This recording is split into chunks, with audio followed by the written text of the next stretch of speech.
Hello, Pinot Grigio Gino. How you doing? Welcome back to Whine Wednesday. It's been a couple weeks, but I feel like you've got a healthy pour, and I do too. And I think there's just been a little bit that's been going on in the tech community, so I'm sure we'll have plenty to talk about.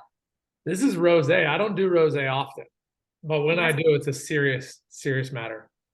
I love it. Yeah, I mean, I think we should just hit it head on, like the big elephant in the room. SVB that has shaken up the tech community. I'm, feeling way better about where we're at as a tech community, like this week than last week. But curious to hear kind of like your thoughts and how you've been impacted. Yeah. I won't name names, but I text a lot of people on Friday. It's like 2 Fridays ago, and said, if you're worried, I'm worried. If you're not, I'm not, kind of thing, and just let them give their 2 cents. But what I would say for me, I'm most curious about the long tail of this. How much harder is it for startups to raise?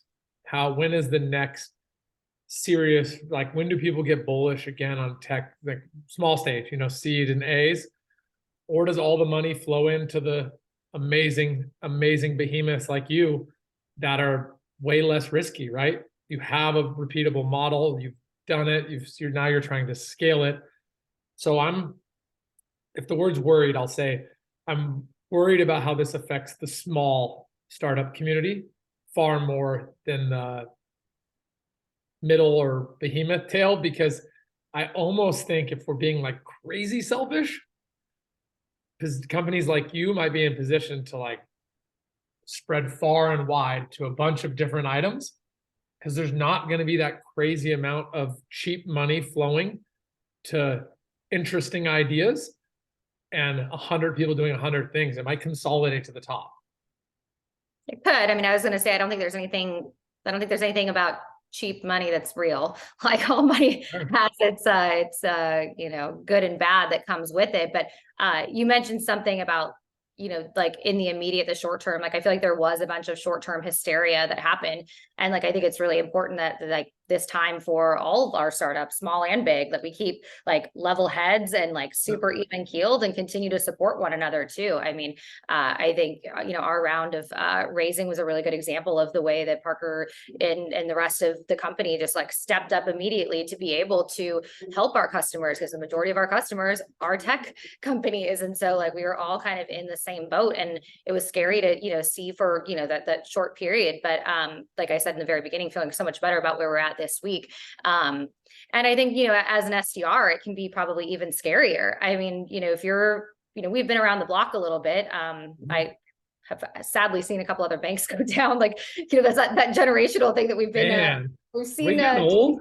I know. Yeah. Like we've seen doomsday before, but no, but I do think like that was obviously the first big one for tech, I think, that I've experienced. And that would be the first for a lot of SDRs. And so I think it's super important to make sure that you're having the right conversations with your team, giving them the right resources to kind of navigate through this, because frankly, like it was new territory for a lot of us.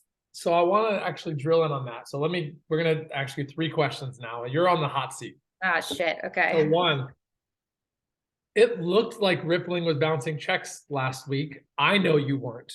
And I thought your founder, Parker, handled it like a boss, both on social media, transparently, and all of that. So again, I am not calling out Rippling. You're my homies. But I mean this. Does that affect your SDR day to day? Like, are you guys on damage control? Are you still outbound colding? Like, just you tell me. I'm asking you. Yeah. To be really honest, we had a really, really strong week as far as top of funnel. I think people really responded to the way that Parker handled stuff in the media and appreciated the transparency. And I think, like I said, like the tech community kind of came together because it was like, oh shit, like no one really thought that this was going to happen, right? We were really fortunate that we had already built some infrastructure with JP Morgan. And so the switch overnight, was able to happen. Yes, we used some of our own capital to help cover some of the payroll stuff, but that's kind of what you do when you sign up to support these companies. And so it was, and then to see the amount of people that worked internally, like overnight, over the weekends, was like nothing short of like amazing. From an SDR perspective though, like I think it impacted it made everyone just be a little bit more self-aware of business stuff. So inbound was like, our volume was still there. We had a lot of people that were interested because of the buzz and because of the like funding that naturally happens. From an outbound perspective, though, I'll be honest, like the first thing I thought of was like, oh shit, we need to halt our messaging. Like there's nothing more than being tone deaf when, the bank that holds the majority of the money of the companies that we're going after is frozen, and people are ultimately don't know what's going to happen to their businesses. The last thing they want to do is be getting, hit up by an SDR that's calling and emailing left and right. And so that moment happened for like a day or two. I'd say we thought about that, but then it was more so around like, we actually can help these businesses. So like, why would we not? And so that changes the type of messaging, the approach that you have. And so our leaders did a really great job of coming up with some of the messaging that was like the difference between in the very beginning, that was very reactive messaging, making sure that like all the reps, SDRs, AEs, everyone was really equipped with the ammo that they needed to give prospects and customers like back the confidence in the fact that like we know what's going on, we're handling it XYZ. And then came the proactive messaging. So there was a whole shift within the business and the company that was very reactive to making sure that like things were fixed before we even started thinking about, okay, let's go get more, leads and stuff. And I do regret how I worded it. I made it sound like Rippling was bouncing checks where you were not.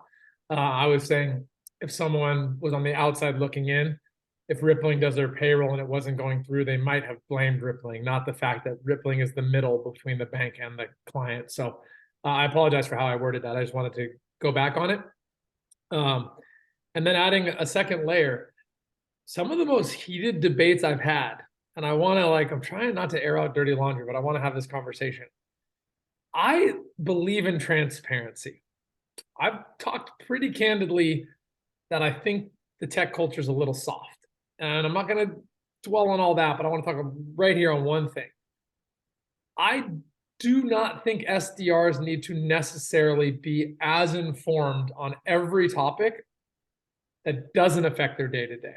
I do think this SVB story affected their day-to-day and every one of their prospects' potential day-to-day, just the downstream of tech.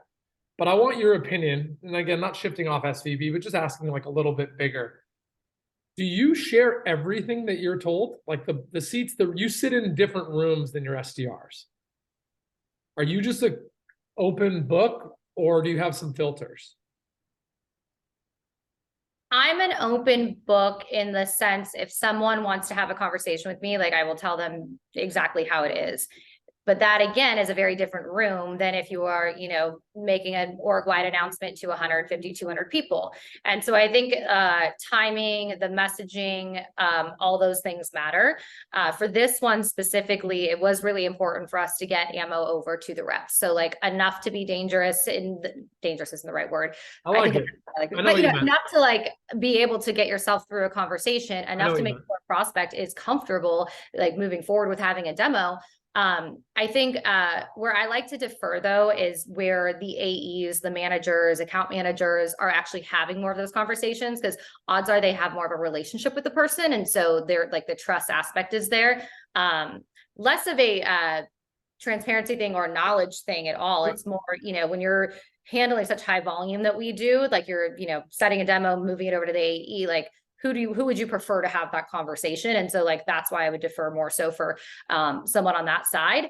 But in general, my philosophy is like enough ammo to be dangerous. But I think at the end of the day, like we're selling the meeting, we're selling demos. Like I don't want my reps going in the weeds and like pitching too much, especially when there is something that was as big as it was last week. Like let's make sure we're answering the right questions for prospects and making them comfortable, but not going too far in the weeds that like I've got 150 reps. I don't want all of them going having, hundreds of conversations a day. Like that could get scary pretty quick too.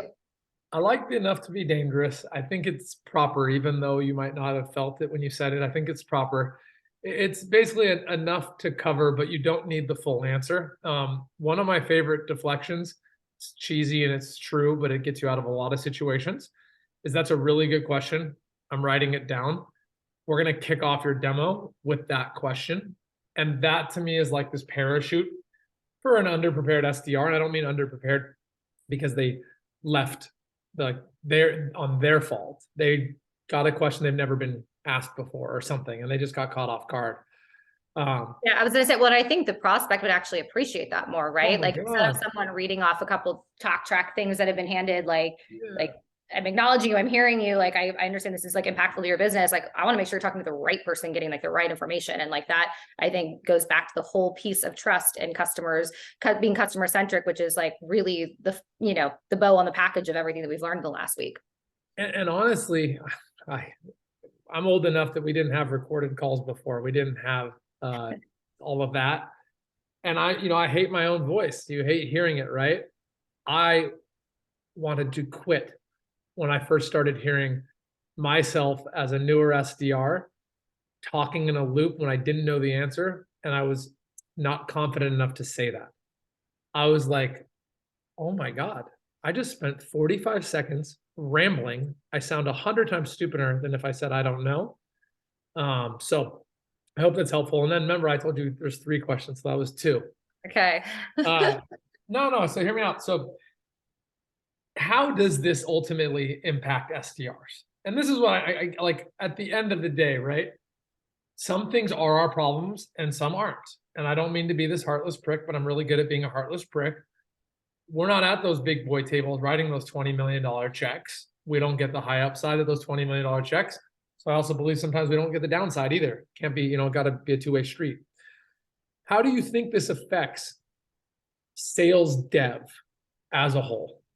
Like sales dev, the development, sales dev's value, sales dev. Is this a turning point?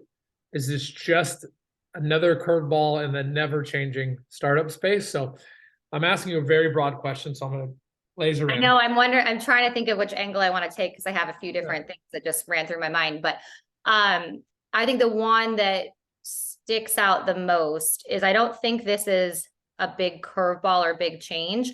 I think we've been talking, or at least I've been talking about this for a while, is I think as a leader in sales dev, as a company hiring leaders and building out sales dev teams, you need to be very thoughtful about the places that you go to. And so we've talked about this from like a hiring perspective. I talked about this earlier on a different podcast that, not every company is right for each person. So how fast they move, their level of funding, their, resources that they have, their TAM, their ICP, like could go on for that for hours. But like, this is the time that's really important to make sure that you are choosing the right company for you and companies are choosing the right people for them. Because I think, we're seeing a ton of layoffs. So there is a bunch of people that are like available to work. You see logos that are like flashy and great. But someone that worked at Salesforce might not work at a Rippling, right? Or maybe a bad example, but you get what I'm saying, like well-established to a startup. Yeah. I'm trying to convey. And so I think like now is the time. And I've been doing a lot of interviews and I really respect the candidates that talk about that say like, hey, like I might've been part of a riff, but I know I'm a great candidate. I know I perform, but I'm not ready to just like grab the next one. I think a couple of years ago during COVID, we saw riffs happen and we saw people like instantly grab roles that weren't right for them.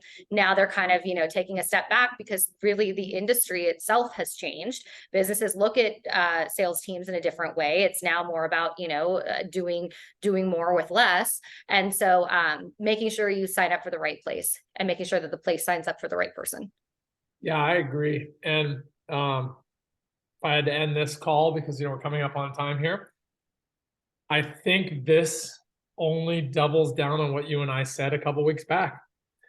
If you add a lot of value and you're quick to adjust and you're tough as nails and you know your math of sales and the ROI of your overhead versus what you're producing in ARR, it's just one of those things where if you are paying for yourself, you're going to have a job. And if you're not, it's going to be very uncomfortable. There's going to be a very uncomfortable shift to the skater buys. It's just not going to be fun for some people. And it sucks. I love when money is flowing. It's going to tighten up. It's going to tighten up. And I like when money and wine is flowing. We'll keep the wine flowing, but not the money. Great episode. I'm embarrassed. I thought maybe I'm overthinking it, but how I worded it before when I said Rippling bounce a check. That's not what I meant. No, you're overthinking it. I think, like Parker spoke on it so well. The responses we've gotten from customers and like the support that we have right now, it's been just like so impressive. Like it's actually like a warm feeling of like the way the tech community came together with everything, despite everything else. And so all we can do is move on forward now.